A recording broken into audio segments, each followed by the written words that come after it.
Hai semuanya, kembali lagi di channel YouTube saya, Nada Azahari. Nah, pada kesempatan kali ini kita masih membahas materi mengenai mata kuliah Sejarah Afrika. Nah, kita sekarang sudah masuk ke materi yang terakhir, yaitu materi yang ketujuh, yaitu mengenai peranan Afrika dalam Perang Dunia dan upaya-upaya bangsa Afrika dalam memperoleh kemerdekaan. Nah, gimana sih videonya? Yuk kita simak videonya sampai habis ya.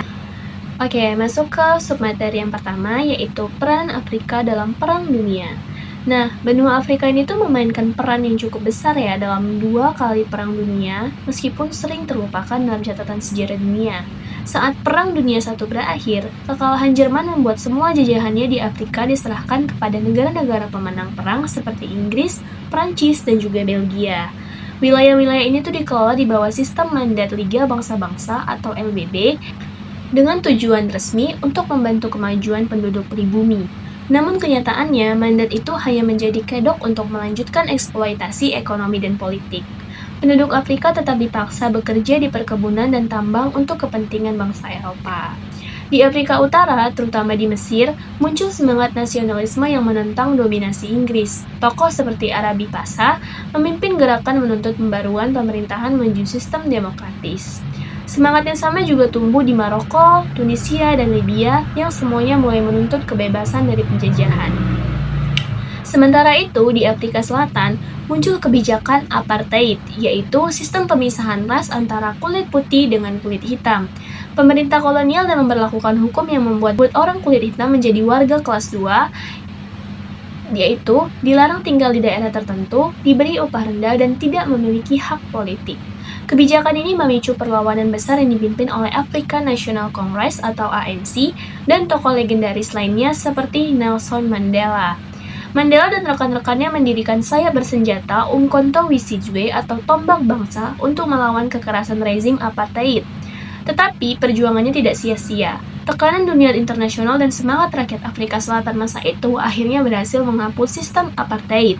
Tahun 1994, Nelson Mandela terpilih menjadi presiden kulit hitam pertama di Afrika Selatan sebagai simbol kemenangan atas ketidakadilan sosial.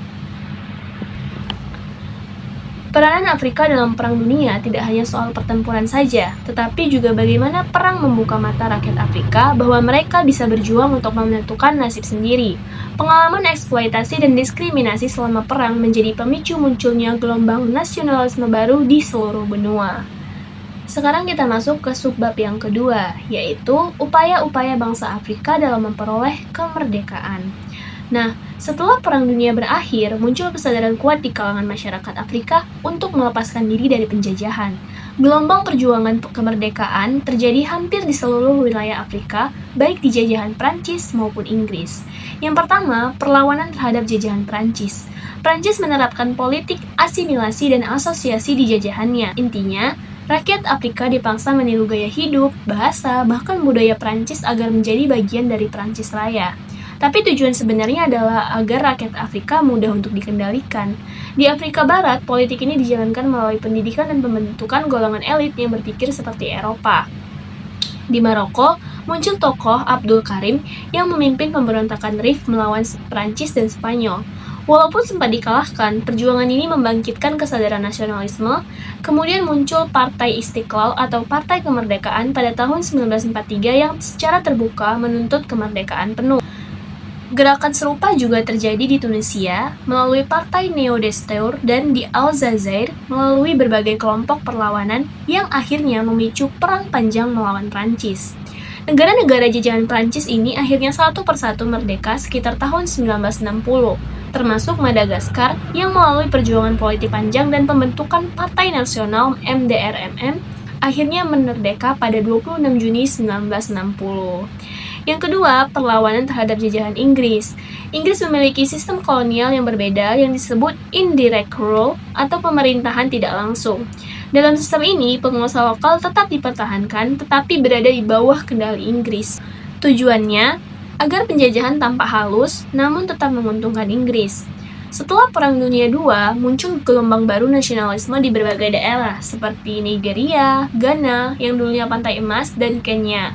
Di Nigeria, tokoh seperti Dr. Nnamdi Azikiwe memimpin perlawanan politik melalui partai dan media untuk menuntut kemerdekaan yang akhirnya Nigeria merdeka pada 1 Oktober 1960.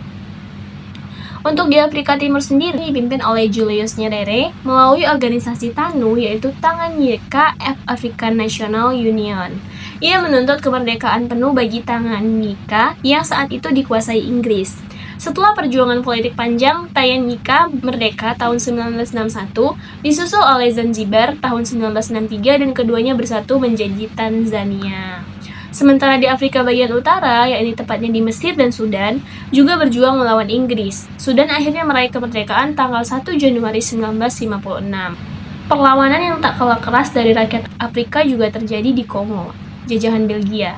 Pemimpin rakyat, Joseph Kasavubu, menuntut kemerdekaan segera tanpa menunggu kompromi. Akibat tekanan besar, Belgia akhirnya memberikan kemerdekaan kepada Kongo tahun 1960. Nah, jadi makna umum dari perjuangan bangsa-bangsa Afrika ini tadi untuk memperoleh kemerdekaan itu adalah bukan hanya soal politik atau kekuasaan, tapi juga tentang harga diri dan kemanusiaan. Mereka menolak menjadi bangsa kelas 2, menolak sistem rasial, dan juga eksploitasi ekonomi. Afrika sendiri ini telah menunjukkan pada dunia bahwa kemerdekaan tidak diberikan tetapi diperjuangkan. Tokoh-tokoh seperti Nelson Mandela, Arabi Pasha, Julius Nyerere, dan Abdul Karim menjadi simbol keteguhan hati bangsa yang ingin merdeka, berdiri sejajar dengan bangsa yang lain. Oke teman-teman, itu tadi penjelasan terkait peranan Afrika dalam Perang Dunia dan upaya-upaya bangsa Afrika dalam memperoleh kemerdekaan. Nah, semoga video tadi itu dapat membantu teman-teman untuk memahami lagi lebih dalam dan juga menambah wawasan teman-teman juga ya. Nah, sampai jumpa di video-video selanjutnya. Jangan lupa like, komen, dan juga subscribe. Dadah!